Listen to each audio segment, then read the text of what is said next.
I happen to like the word ruminate. The philosopher Friedrich Nietzsche, who was born in 1844 and died in the year 1900, used this word in his opening remarks of On the Genealogy of Morality, which is one of his books.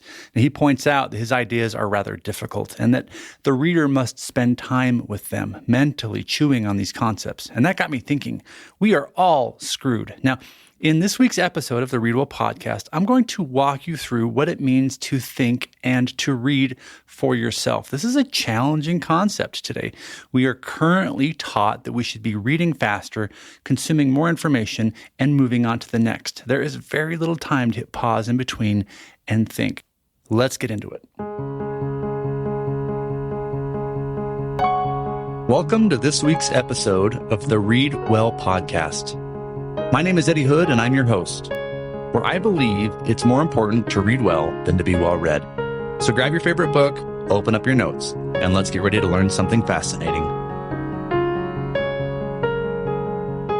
Hey readers, welcome back to the Read Well podcast. I want to thank each of you for listening and tuning in this week. I also want to point out, I want to thank each of you for taking the time out of your busy days to go to Apple Podcasts and leave a rating for the show. We've had a few people doing that, and it really means the world to me. So if you think I'm doing a good job and you find this information valuable, I would really appreciate that. It helps get the word out and get the podcast off the ground. It has been fantastic. Just this past month, we've had over 5,000 people download and listen to the show, which is just blowing my mind. So again, thank you, and let's jump into this topic. The philosopher Friedrich Nietzsche lived in the 19th century, and even at that time, he was frustrated with the term modernity. In other words, how modern life is going.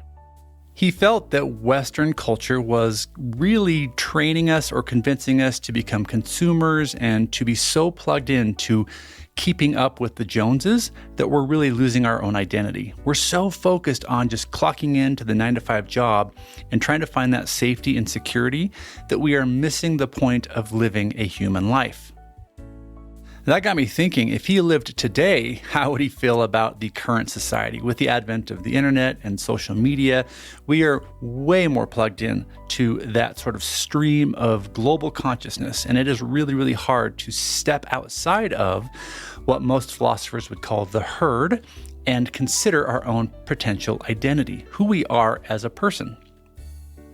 And here's the challenge. We are consuming information at impossible rates. There is no downtime to process what we're learning. And I'm guilty of this just as much as anybody else. I always have a podcast in my ear while I'm driving, which is funny because you're listening to a podcast right now, but this is how it is. I always have one in my ear, and when I'm not behind the wheel, I'm watching a YouTube video. So if I have more than 10 minutes, I often will sit down with my books, and then when I go to the bathroom, I have to take my phone with me to finish the stupid YouTube video.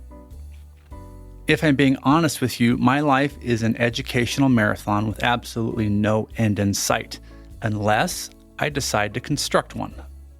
Now, Nietzsche spent most of his intellectual life in Sils Maria. This is a small village tucked away in the Swiss Alps. And while he was there, he wrote to his mother saying, "This high alpine valley is just what I want.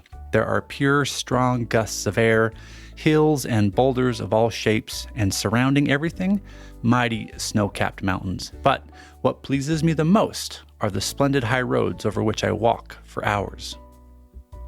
Nietzsche took time to think in between learning different topics. He would read and write for hours on end, but then he would walk on those trails, and he would use his time to process the information. Many people might argue that, well, of course he did. He didn't have the distractions we have today. He probably didn't even have his neighbors bothering him. He's out in the Swiss Alps, let alone having radio and television and internet and all these things that the modern person, have to deal with. And while that is a valid argument, he did have lots of things clawing for his attention. And it is a decision that he made to move to the Swiss Alps. He was not born there. He decided to move away from the distraction of the world so that he could think. Now, I'm not suggesting that you just pack up and move to the mountains. That is a very philosophical thing to do, much like Henry David Thoreau did in moving to Walden. No, I'm not suggesting that. But I am suggesting, much like Cal Newport would say in his book, Deep Work, that we need to be conscious about our efforts in thinking. that unless we construct a time and a place to do our thinking, it's never going to happen. Hey everyone, I want to take just a quick second in the middle of this podcast to tell you about highlightish.com. Think of highlighting a book, but add ISH at the end. Highlightish.com is the tool that I use to make better book notes and to organize my writing. It's where I go to capture my favorite passages, annotate them, and then to turn that research into essays, blog posts, or research papers. If you're someone that wants to get more out of the books that you love and you want to turn that into great output, go to highlightish.com today. Thanks for listening, and let's get back to the show. I don't know about you, but this world has got me pretty exhausted. I feel like I wake up in the morning and then I've got an hour or two before the rest of humanity decides to ping me and send me messages and email me and knock on my door and so on. I feel like there are lots of people trying to, get my attention, and it is rather exhausting. So let's return to Nietzsche's practice of moving away mentally. Again, I don't think we should move to the mountains unless you want to. That's a beautiful thing. But for me, that's not possible. I live in a community where my kids are really connected with friends and family and what have you, so I'm not going anywhere, and I have to learn to do this in my internal space. But we don't encourage this sort of behavior today. Instead, we encourage faster learning, more succinct education, and then on to the next before you can use what you've learned. Once you've finished one YouTube video, it feeds you the next one immediately. Instead of journaling your thoughts, you're busy working through Facebook, X, Instagram, TikTok, all of these accounts just to stay current on the latest drivel. And yes, most of it is drivel. There's always more to consume, and America is the greatest of all consumer cultures. We are obscenely fat on useless information. Do you ever feel that way? Like all of the stuff flooding into your world is pretty much just fake or useless or overdone. And I think sometimes we really are getting tired, or at least I am. I shouldn't speak for all of us, but I am getting tired of that surface level sort of existence. You know what I'm talking about? Surface level education, surface level relationships, surface level reading. Sometimes as a human being, I crave depth. Now, to make things worse, there is an app for every aspect of my life. I can track my calories, I can distract my children, I can skip reading books altogether in favor of using apps like SparkNotes or Blinkist to feed me quick summaries. Hell, I don't even have to do that. Now I can use ChatGPT to give me the main points of a book. No thinking on my part is required. Nietzsche wanted me and you to break away from the herd, and the herd is a very specific term that's used by many philosophers. Human beings are herd animals, and I think it's important that we know that about ourselves. I don't think we should necessarily kick against the pricks just to do that. I'm not suggesting we become nonconformist just to be cool. There are many benefits to being a part of the herd. That is where we find our family and our loved ones and safety and security. We need those things in order to prosper and thrive. But we also need to be present mindfully of the herd and how it's influencing us. And we need to have the ability to step away from it, see it as a whole, and begin to think for ourselves and make our own decisions. That's what Nietzsche wanted for us. He wanted us to step out of the herd. Now, he had a term for this. His term was the Übermensch, or the overman. Now, instead of playing, popularity games and buying fancy boats just to impress your neighbor, and then turning to God on Sunday for your meaning, he would tell you instead to put your phone down, to read thoughtfully for a few hours, and then to go for a walk and to ruminate. There's that word again, ruminate.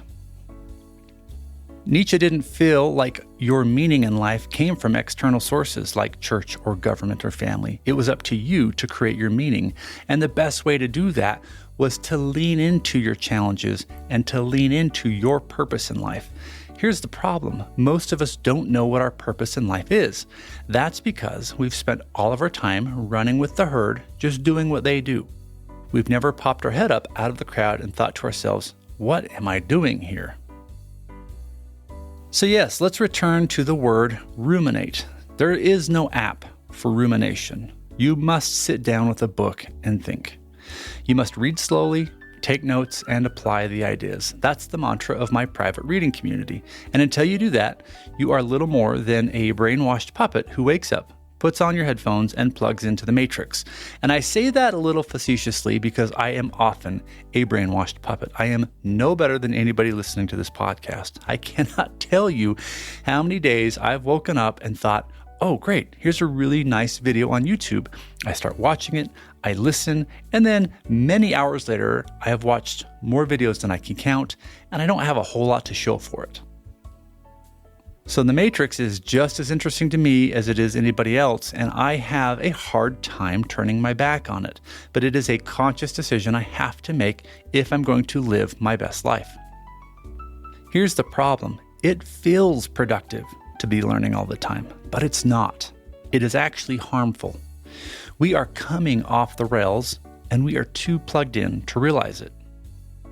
I am happy to report that there will never be an app that can replace Nietzschean rumination. So give it a shot. Turn off the podcast. Yes, this one.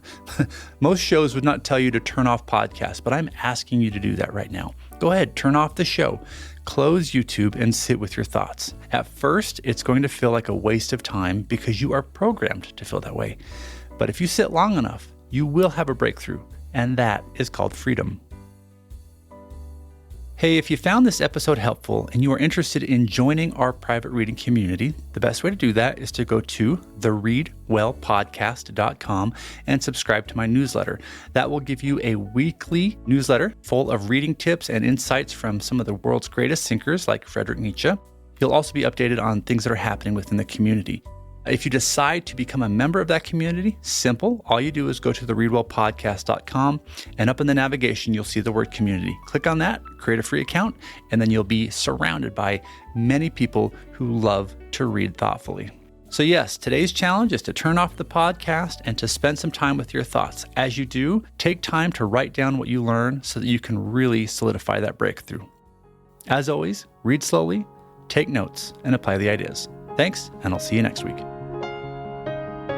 If you'd like to take your reading to the next level, then head on over to our website at thereadwellpodcast.com. There you can get access to my weekly newsletter as well as up-to-date show information.